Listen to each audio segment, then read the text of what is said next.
naye tebakirowoozaako. Ekyokutta Kyagulanyi bakirowoozaako tukimanyi naye tebakigeza. Ekyokutta Kyagulanyi ate gwe guba omulundi ogusembayo oli mu kamera wadde omutuusaako obubune. Wagi ekyo nkyogera nze nalondebwa bantu. Gwe guba omulundi ogusembayo okuddamu okwemolera ku Kyagulanyi okutuusaako obuvune bwe buti. obuvune kubanga okubeera ku ludda oluvuganya tetuba mu lutalo. Niba n'abasajja nga balina deployment nene abasirikale nga bangi ffe tubasinga obungi.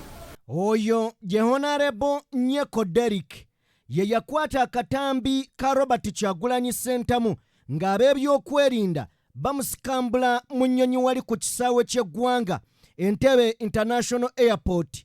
Bamubuuziza abasajja nga balina deployment, abasajja nga bali armed, n'agamba ffe tubasinga obungi. Kibadde kyakuddibwamu kikulu nnyo, ebadde ansa ntuufu ddala. Olunaku olwaleero tugenda kutunuulira lwaki ebibiina by'ebyobufuzi okufuna obwesigwa mu bannabyabufuzi birina okuzimba abakulembeze abaabyo. Kankifunze, lwaki Bobi Wine olwaleero okufuna bannabyabufuzi abakkiririza mu ndowooza ideology eya NUP ayina okuzimba ababe, ave ku bannakigwanyizi b'ebyobufuzi, bamalaaya b'ebyobufuzi abanoonya okusimba enseke we balabye ekyokulya n'ekyokunywa. Ogenda kubeera ng'obitegeera, nzikiriza tutambule ffenna. Mu ngeri y'emu, omutemi w'ennyama n'owa booda bawakanidde emitwalo 2 omu afudde. Ogenda kubeera nga nabyo obimanya kyekimusse. Mu ngeri y'emu, Honorable Goreti Namugga mulina mawulire g'olunaku olwaleero ayina obubaka bwawadde omukungu wa Mwami Museveni amanyiddwa nga Bamwine, nabyo ogenda kubeera ng'obitegeera.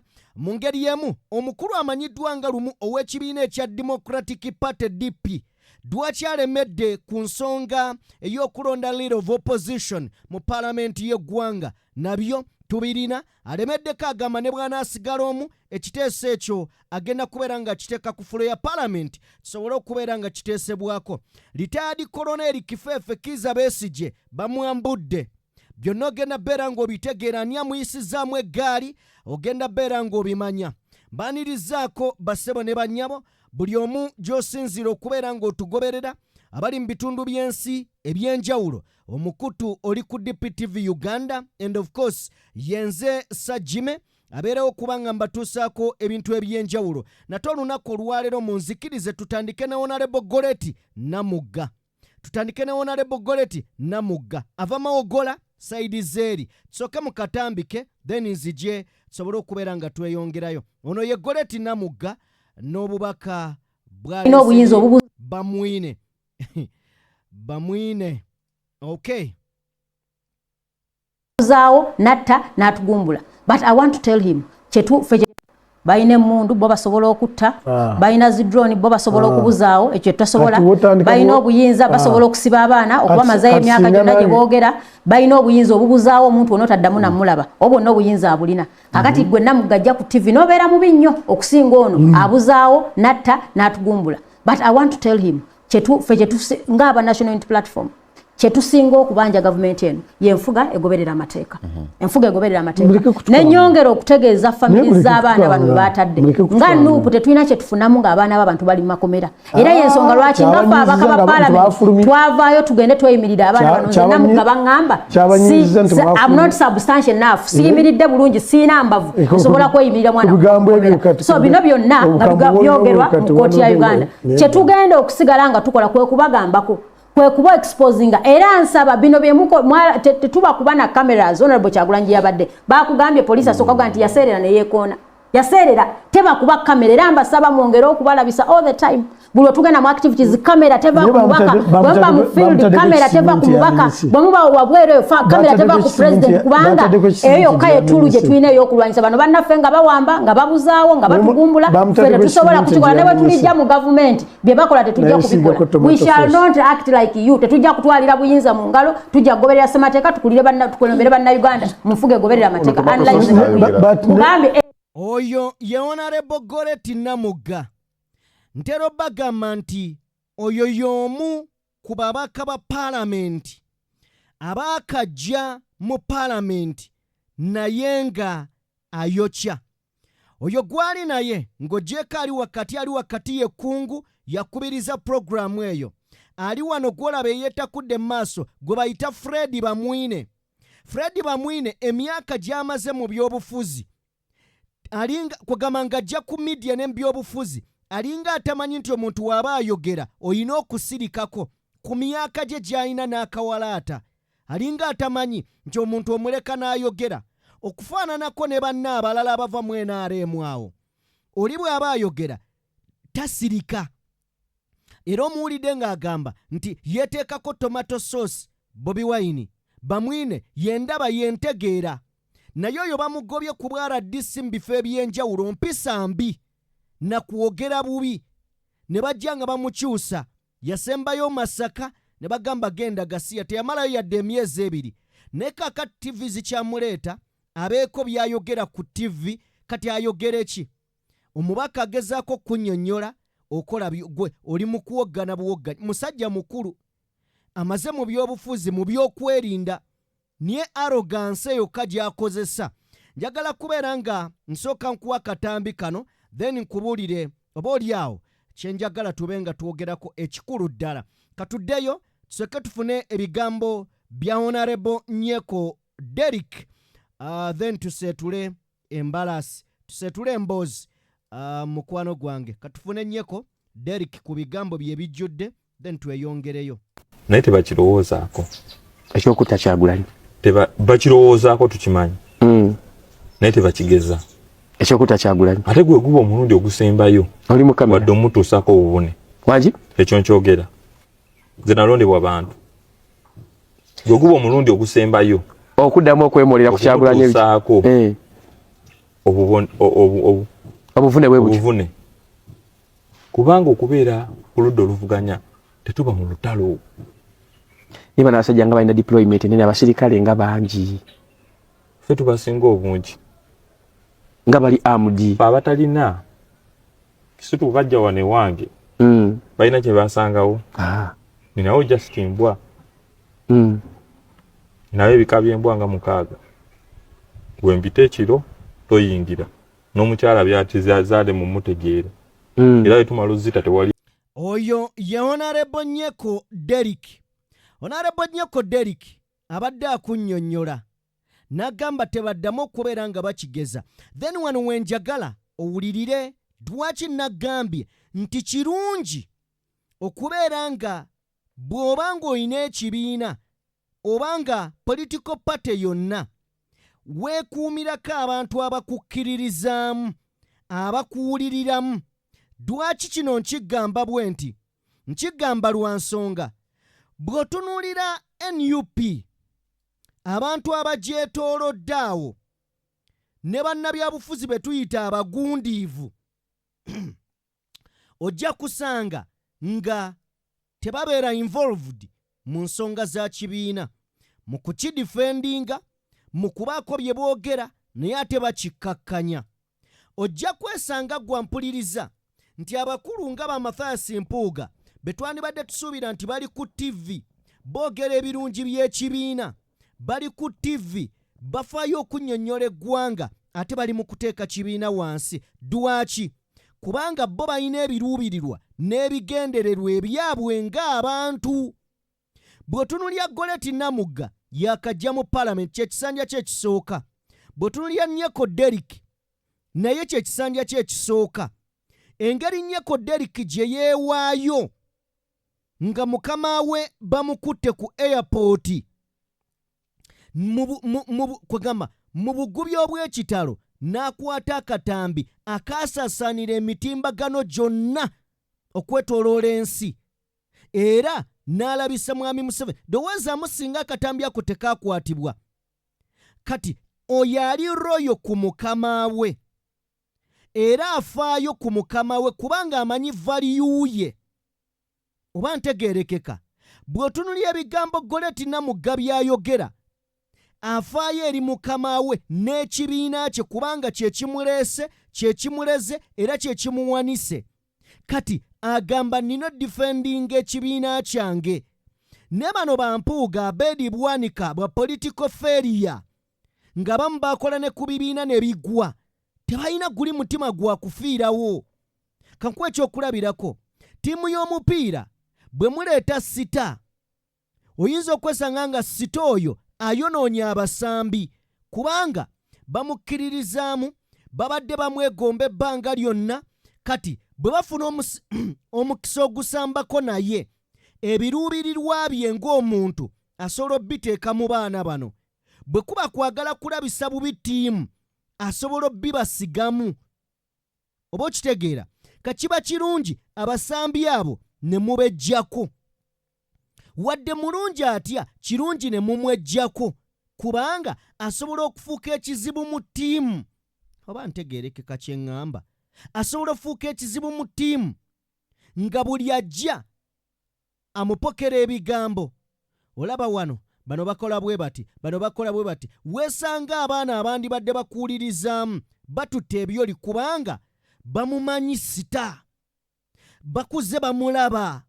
Kati bafunye omukisa ogusambako naye oba ogubeerako naye mu kibiina kimu. Kyabagamba balaba kyekyo kye batwala. Kiba kirungi n'omugyawo nga tannaba kwonoona. Ennyaanya emu esobola okuvunza ekisero. Oba ntegeerekeka gyendi kati nti bano Sokooli Mpuuga, Abedi Bwanika, bano simanya biki bikoze bitya, simanya mbwa tekamwa. Abo bonna wadde baludde mu muzannyo gw'ebyobufuzi gw'obagasiya bagende. Ekibiina okkirize oleete abato bakikuritisayizingire mu bato. Naye ng'omanyi foundation gy'ozimba, ng'olina foundation gy'ozimba, oleete omusingi ogugenda okubeera omuzibu ogw'okumenya. Oba ntegeerekeka, bw'otunya Joel Ssenyonyi Basekezi yakajja mu paalamenti, naye engeri gy'abazinyisaamu dingidingi doole mu paalamenti awo, abamu bamulinako n'obujja. Bw'otunya Goleti Namugga, engeri gy'annyonnyolamu ensonga oba ku rediyo oba ku TV oba mu paalamenti, olabira ddala nga future ye ntangaavu nga gw'omulina. Bw'otunya Nyeko Derrick, bw'otunya abantu ab'enjawulo awo, olaba nga bakuwa result entuufu. Ekisooka ng'ekibiina bwe mwogera babiwuliriramu, bwe mwogera bakukkiririzaamu, kyokka nga n'eri ebirowoozo babituusa bulungi. So kino kyentegeeza, beera n'abantu abakufevalinga, ekibiina kikkirize kisafalinge than okubeera n'ebisajja ebigwagwa mu kibiina, okubeera n'ebisajja ebigwagwa mu ttiimu naye nga bigenda kwonoona buli ajja. Bigende. Era ndi musanyufu nti ekibiina kya NUP kiri mu kaweefube, akwata ebisajja byonna ku nkoona, byonna bigende. Kiisa oludde mu paalamenti, era njagala mujjukire bano abaana basapootinga constitution ya NUP amendment ye yakolebwa nti omukulembeze anaabeeranga mu position mwali emyaka 10 bye bisanja 2. Abaagirwanyisa ye Mpuuga Abedi Bwanika, abamaze mu paalamenti emyaka 15 balumba myaka 2, baagala na 25 na 3. Oba ntegeerekeka, be baagirwanyisa. Kati kirungi n'oba n'abantu abakukkiririzaamu, era mmwe abawagira NUP musapootinge mukama wammwe. Singa anaakeera ku makya n'agamba nti tuggyeyo bano bonna abakadde, tuleete abavubuka bateekinga ova ebifo, mumusapootinge. Dwaki? Mmwe abakuze nga kale temwajja kunoonya bifo, bwe babagamba nti mudde ebbali mugende ku kitebe mutandike okusomesa abantu ebyobufuzi. Omuntu bw'anajja ku NUP n'asangawo madamu Ticha Nambooze nga yagenda omusomesa ebyobufuzi, oyo omuntu ajja kubeera mukkakkamu. Waliwo abuusabuusa okumanya kwa Nambooze? Amazima gali nti nedda, ebyobufuzi abimanyi. Lowoozaamu nga toze kwesimba mukono naye n'ogenda osomesa abagenda okujjanga ku ssomero lya NUP okubasomesa ebyobufuzi. Ne gw'onaasomesa ajja kuvangayo agambe nga yeenyumiriza, nze Nambooze yansomesa. Ne buli wolemera mu reesi eno olina ekifaananyi ky'osiiga. So njagala kubeera ng'eyo ensonga ngivaako, ngiruddeko naye badde nkulu nnyo. Njagala kubeera nga ngivaako bwe manga njivuddeko nzikiriza tugendeko mu bubaka buno nabwo bukulu nnyo eri ggwe munnayuganda munnange ampuliriza. Message eno egenda eri mwami Museveni. Kino nze nkyogera many times. Nzize mbagamba omuntu tasobola kubeera mulungi omu, ekyo bakulimba. No, omuntu tasobola kubeera mulungi omu. Mwami Museveni byakoze abikoze. Naye tosobola kubeera champion myaka gyonna, ekyo tekisoboka. No, tekisoboka. Tosobola kubeera champion emyaka 40, ekyo tekisoboka. Omukulu ono alina engeri gy'akitulambululidde. Allow me mikwano gyange okubeera nga nzanya obubaka bw'omwami ono bukulu nnyo tubuwulirize. You cannot be a champion for 40 years. That's why you no longer hear Diego Maradona of 1986 when Argentina took World Cup. This time Argentina has again taken World Cup, but it is Messi. It's not Maradona. He even passed on. That's why you no longer hear Mike Tyson, Evander Holyfield in boxing. Akbua was not in the Olympics. Okay? We now have expiring footballers. Ronaldo, Messi. We have now the newcomers, the champions. Kylian Mbappe, Haaland, Yamal. They are the new champions. But in Uganda we have a person who has been a champion from 1986 up to now. And he still calls himself champion. And he wants to continue with the championship. Omukulu akunnyonnyodde n'agamba nti nno tosobola kubeera champ, tosobola kubeera champion emyaka 4 nga gwe champion, tekisoboka. Wabeerawo bachallenger. Bachallenger bajja gwe emyaka giba gikuyitako era n'akuwa ebyokulabirako. N'akuwa waliwo Diego Maradona, Amanda Maradona. Abo baaliwo mu biseera byabwe. Ne kati ebiseera byabwe byaggwako. Leero mutunulira Cristiano Ronaldo, mutunulira Lionel Messi. Wakati nga Lionel Messi ne Cristiano Ronaldo emyaka gyabwe gitambula gigenda, waliwo abalenzi abato Kylian Mbappe we bali bazze ba Cristiano Ronaldo bakuba, Robert Kyagulanyi Ssentamu bakuba. Mwami Museveni waliwo akabi mu biseera byo. Mu kiseera kino waliwo Kyagulanyi akuba alinga bidongo by'abalokole, akuba alinga masannyalaze ga 3 phase. Kati bw'ogaana okukikkiriza kitegeeza ensi ogenda ginyigiriza, ogenda kubeera mu kiseera kya akugambyeko abule, akugambyeko afe, akugambyeko akole kino. Awo we tugenda okubeera naye ng'ekireeta bino ebizibu gwe kulemerawo. Ekireeta bino ebizibu igwe kulemerawo ng'ate tokyasobolawo. Tekigaana gwe Michael Tyson tewali kimugaana kudda mu ringi, naye emyaka bw'alemerawo abaako toggera balala nti bakkuba n'otuuka ekiseera ssente oziina n'ogulirira bakuwa obuwanguzi. Eyo tebeera feya match naddala ku bantu nga mwagaliza. Bwe guba muzannyo gwa bikonde ng'ogwagaliza, muteeketeeke ebintu bibeere nga bitambulira mu layini. Bwe biba bya bufuzi tuleme kuteekamu kwegamba makuuli na kwetema. Nedda tuwagalize ensi yaffe Uganda nga tugiraba yeesooka, Uganda first. Nalina program gye nakolanga emabegako like 3 years ago nga tugiyita Uganda first. Ndowooza program eyo ngenda gikomyawo. Yes. So mwami Museveni twandisoosezanga Uganda ku mitima gyaffe, tulyoka twerowooza I think kyokoze kimala, byokoze obikoze, ebiganye tolina kyosobola kukyusa oluvannyuma lwa gino emyaka. No, tekiriiyo, teweerimba. Njagala kubeera ng'eyo ensonga ngikwata nayo ngiwummuze wali ebbali. Bwe manga ngiwummuze ebbali, katwolekereko ku nsonga ya retired Korono Eric Fefe Kiza Besigye yakubako mwami Museveni tibahaburwa empiso mu nsiko.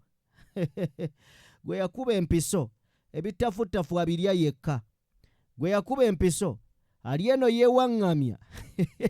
Takyayagala na kuwulira mbu simanya wali abamuyambako okulwana. No, ayagala akagaati akeerire yekka.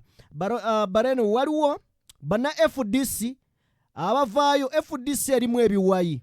FDC Katonga ne Najjanankumbi ffenna nga bwe tumanyi. But ekiri mu FDC nakyo kifumba mutikwo. Lwaki nkugamba bwe nti? Nkugamba bwe nti olw'ensonga nti waliwo abavuddeyo nga bagamba nti Besigye si ye founder ow'ekibiina kya FDC. Era nga bagamba Besigye afaananira ddala mwami Museveni, bonna bannantagambwako. Njagala tusooke tuwulire obubaka buno. Kye kikulu. Njagala tusooke tuwulire obubaka buno. Then bwe tuba nga tuvudde mu bubaka buno, tusobole okubeera nga tweyongerayo. Asobola okusoma, osobola okuyita mu comment, oyo omusajja ayogera, ezo ze zimu ku comment bye babadde bamwanukula.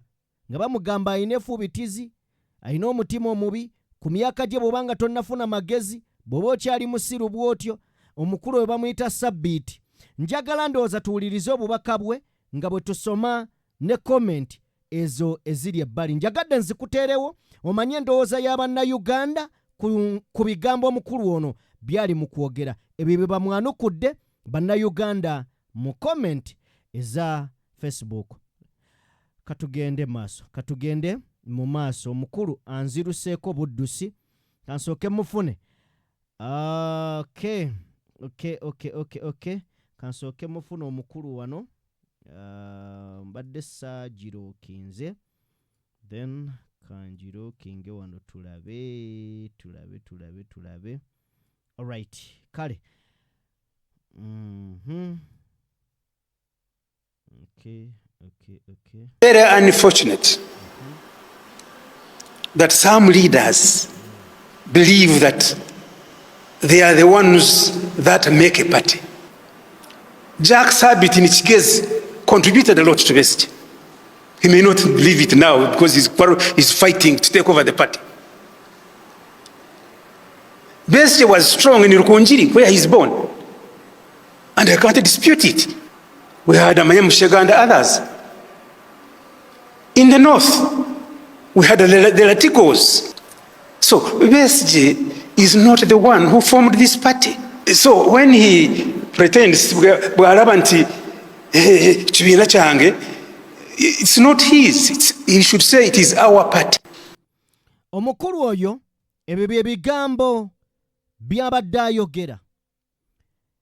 Bw'obanga owulira awagira FDC Najjanankumbi, so si kino ekiwayi kya Besigye.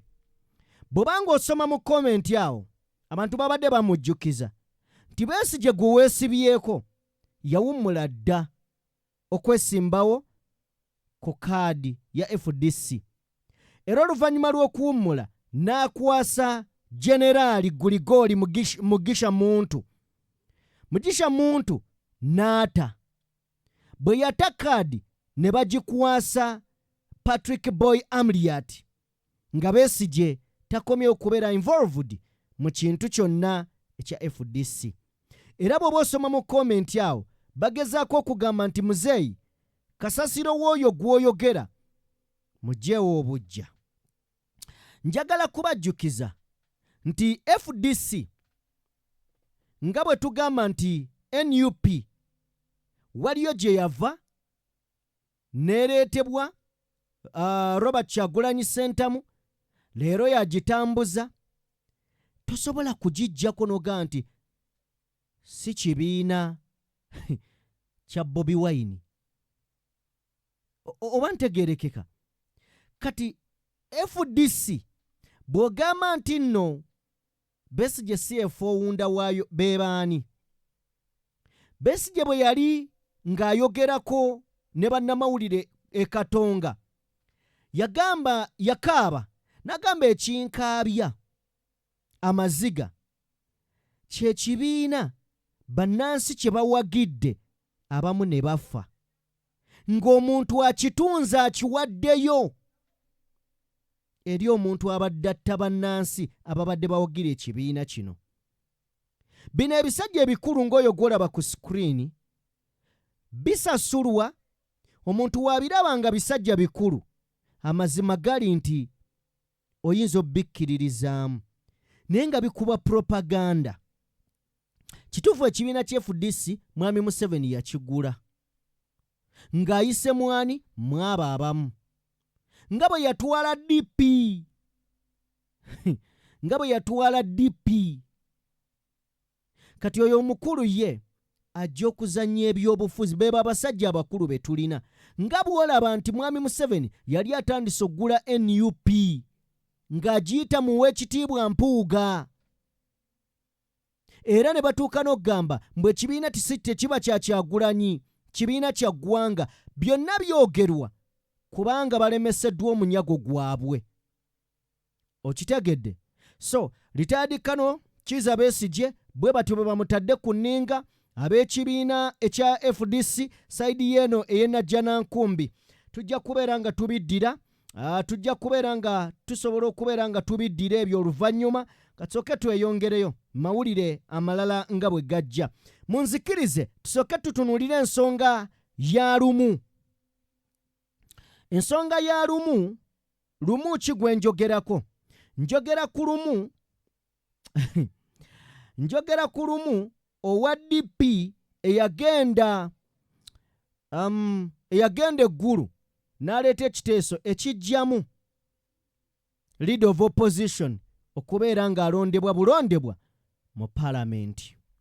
Tusooke tuwulirize emboozi eno kwe tugenda okujja ebyokwogerako. Katusooke tugibuulirize then kwe tugenda okujja bye tugenda okubeera nga twogerako. Ino emboozi eno yonna omubaka wa Mityana South Richard Lumu nga yali mu kutembeeta ekyokukola ennongoosereza mu nnonda y'obukulembeze bwa paalamenti naddala ku lulda oluvuganya gavumenti yagimazeeko asinkana ebibiina eby'enjawulo okubyebuuzaako ku nsonga eno. Ebibiina byasinkanye mulimu ekya Jema, UPC, PPP n'ekibiina mwava ekya Democratic Party nga bigamba nti mu kiseera kino si ensonga esinga okuluma bannayuganda. Kyategeerekese nti omubaka Richard Lumu yanditandika okutembeeta ekiteeso kino nga tamaze kwebuuza ku kibiina kye ekya Democratic Party era amyuka pulezidenti w'ekibiina kino munnamateeka Fred Mukasambidde agamba nti bamaze dda okuyita omubaka Lumu mu lukiiko olw'enjawulo kubanga tezikola makulu gonna mu nfuga ey'amateeka era tezigendereddwamu kuyamba bannayuganda. Omukulu Lumu ye akugamba nti ekiteeso kino akyayinza okkireeta wadde banne baganye okumuwagira. Ebibiina byonna byakasinkana ekibiina kimu ekikkiriza ebintu bye. Ndowooza kye kyasumaani basaalirwa Jema. Yes, bwe mbaseerabidde. Wabula agamba ne bwe banaagaana ye agenda kukiteekayo kubanga alina omutwe gwe. Kati olwo lwaki yeetoolola ng'abuuza abalala? Tugende mu maaso. Tugende mu maaso. Honorable Moyo wa DP naye biiru gyaleeta mu palamenti y'eggwanga DP tennaba kugimanya. Yawandiise nga ayagala tumusisinkane. Ndowooza tujja kumuwa olunaku ajje naffe tumubuulire. Okusinziira ku Mbidde, ekiteeso kya Lumu tekirina makulu gonna gakiyinza kukola mu nfuga n'ennonda y'obukulembeze eriwo olwaleero kubanga etabula ennonda y'obukulembeze ya paalamenti giyite parliamentary system n'ey'okulonda omukulembeze w'eggwanga obutereevu era egobererwa mu Uganda olwaleero giyite presidential system. Mbidde agamba nti enkola zombiriri zirina amateeka n'obukwakulizo obuteekwa okugobererwa nga teziyinza kutabikibwa. Akawaayiro ate ko tosobola kukakyusa nga togenze mu referendum. Simanyi oba mwami Lumu ye kyakimanyi. Kati ekyo ekintu kiba kyetaaga nga tugenda kukyusa the whole governance system. Nga tugamba nti kati tujjeewo presidential model tugenze Westminster oba parliamentary. Nti kati kitegeeza eggwanga lyonna tujja kudduka emisinde nga tugenze kulonda ababaka.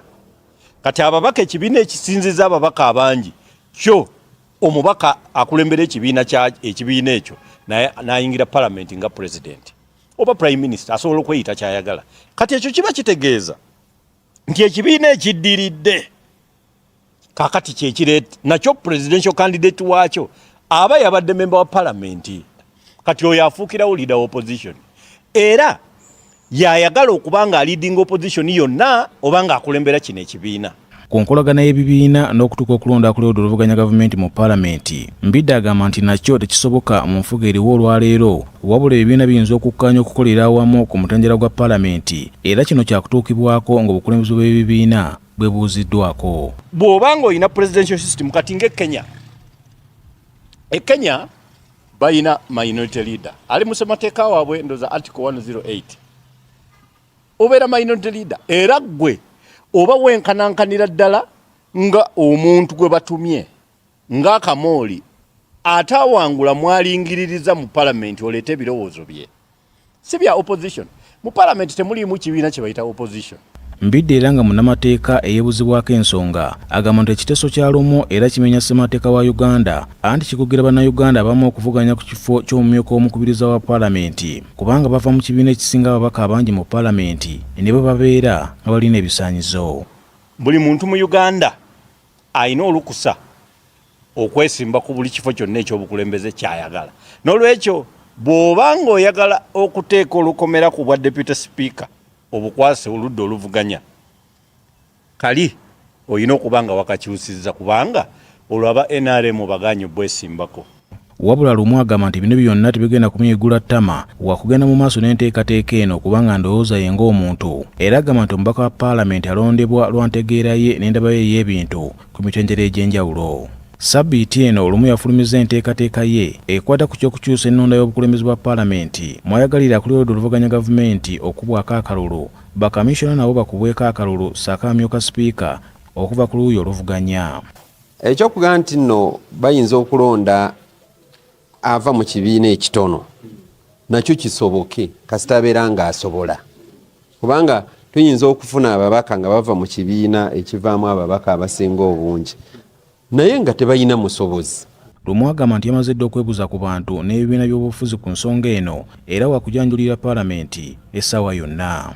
Gavumenti ya kuno bw'enaaba eyagala etteeka liyite lijja kuyita naye nga fu, era tujja kuba ffe abatakkiririza mu tteeka eryo tulirwanyisa, tujja kulirwanyisa mu kooti naye nazo zaabwe. Kati ekirindiriddwa lwe lutalo lw'amateeka olugenda okubalukawo mu paalamenti wakati w'abawakanya n'abawagira ekiteeso kino, kyokka waliwo okutya nti kyandyongera okutabula n'okwawulayawula oludda oluvuganya, ekintu eky'obulabe ennyo nga kalulu ka 2026 kabindabinda. Kakati kyenjagala tutunuulire omukulu oyo Lumu ebiruubirirwa bye ki, kubanga bannakibiina mwava ekya Democratic Party ekya DP bagamba nti tebakikkiririzaamu era teyabeebuuzaako. Ekintu ekirala kino kigenda kutabula enteekateeka z'abooludda oluvuganya gavumenti naddala mu kalulu ke tugendamu akabindabinda 2026. Omukulu ono kiki kyaluubirira? Kuyuzaayuza opposition oba kugigatta? Ekyo nakyo tulina okitunuulira. Era kira kye tulina okutunuulira, ani ali emabega wa mukulu Lumu? Of course tujja kutunuulira tugambe nti baani abalwanyisa Joel Ssennyonyi? Ye Speaker Anita Amongi. Ani aleetedde Speaker Anita Amongi okutuuka ku kisenge ky'okubeera nga bamutaddeko ze sanctions, bamutaddeko biki? Of course ye Robert Kyagulanyi Ssentamu. Biggest threat wa Anita Amongi ne gavumenti ya Mwami Museveni yani ye NUP ekulemberwa Kyagulanyi nga mu paalamenti ekiikirirwa Joel Ssennyonyi, whereby bano bonna tebalina kakwate na gavumenti, tebalina mukwano mulungi wakati waabwe ne Speaker kw'ossa n'omukulu afuga eggwanga lino. Si nti balina kubeera ba mukwano, wabula tebakkaanya mu bintu bingi. Oba ntegeerekeka? Kati kino kigenda kuyuza opposition. Bw'atyo Mwami Museveni bw'akola ebintu bye, akwatawo opposition n'ayuza ab'opposition. Akwata oyo ow'omululu n'amuwa akasimbi n'ayuza banne. Kati Lumu kyali mu kukola kyekyo. Ebibiina byonna byatuukiridde kubanga ali mu kwetoloola nga yeebuuza. Bonna baatuukidde bamugamba si kirungi. Nalaba Kano Kizza Besigye nga takiwagira, nendaba Nobert Mao takiwagira, nendaba abantu bonna abatunulizi b'ebyobufuzi mu ggwanga tebakiwagira lwaki gwe lumu oba okiremerako bw'otunuulira abantu abazze bakitembeeta kozi yasoso kireeta abazze bakitembeeta okubeera nga kijja mu paalamenti waliwo omukyala eyasooka okireeta yali wa independent abo ab'oludda oluvuganya gavumenti ne bakigoba eyaddako ndooza yali Lubega Sseggona akali amaggwa naye era ne bakigoba bwe mba seerabidde n'omukulu amanyiddwa nga ani ono owa FDC Nandara Mafaabi naye yakireetako ndowooza wakati wa 2013 around there 2013 biri emeka awo mu biseera ebyo yakireetako era ne bakigoba then bwe baba bakigobye lwaki lumu gwe okikomyawo beba abasajja abali mu opposition sagala kubeera nga nsukkakaawo naddala ku nsonga za mukululumu njagala munzikirize tusembyeyo gano amawulire agatali malungi yadde n'akatono katusembyeyo gano mukwano gwange omuvubuka gw'ogenda mu maaso n'okubeera ng'olaba era nga wekkaanya ku screen yawo omuvubuka oyo yafiiridde mu kabenje yafiiridde mu accident eno yaguddewo etya omuvubuka oyo mutemi wa nnyama era nga baasibyewo emitwalo 2 n'owa bodaboda okulaba ani asinga okuvuga piki